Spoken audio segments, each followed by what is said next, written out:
Beijing. Reuters. The wrong actions of the United States on Taiwan, its South China Sea patrols and deployment of an advanced anti-missile system in South Korea have had a large, negative influence on military trust, a senior Chinese officer said on Thursday. Fan Changlong, a vice-chairman of China's powerful Central Military Commission, told Joseph Dunford, chairman of the U.S. Joint Chiefs of Staff, that mutual trust mechanisms between the two militaries had continued to improve, China's defense ministry said. But wrong actions on the Taiwan issue, the United States deploying the THAAD system around China, U.S. ships and aircraft's activities in the South China Sea, the United States' close-in surveillance in the sea and air near China have had a large, negative influence on bilateral military ties and mutual trust, Fan added. THAAD is the Terminal High-Altitude Area Defense Anti-Missile System the United States has deployed in South Korea to defend against North Korea. China says the system affects its own security because of its powerful radars and will do nothing to ease tension with North Korea. Fan said China was willing to work with the United States to find more potential for cooperation, handle disputes and sensitive issues appropriately and ensure military cooperation becomes a positive force in relations.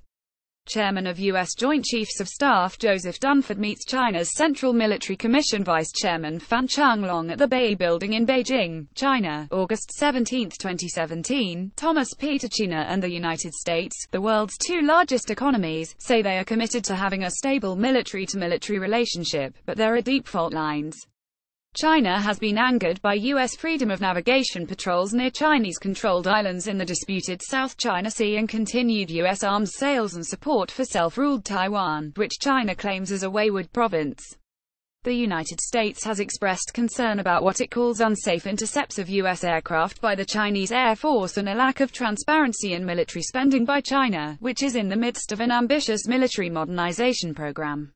Speaking later to reporters, Dunford said the main deliverable for his trip was the signing of a framework agreement for a joint staff dialogue mechanism. Dunford said China and the United States already have capability to do secure video teleconferences between Dunford and Fang Fengui, chief of the Joint Staff Department of the People's Liberation Army. The U.S. Embassy also has immediate access to China's general staff, he added. We have ways of communicating. What we're looking for is a more responsive 24 hours a day, 7 days a week communications link that can actually be used in a crisis. And that's really one of the issues that we will work on. Reporting by Ben Blanchard, editing by Clarence Fernandez and Michael Perry.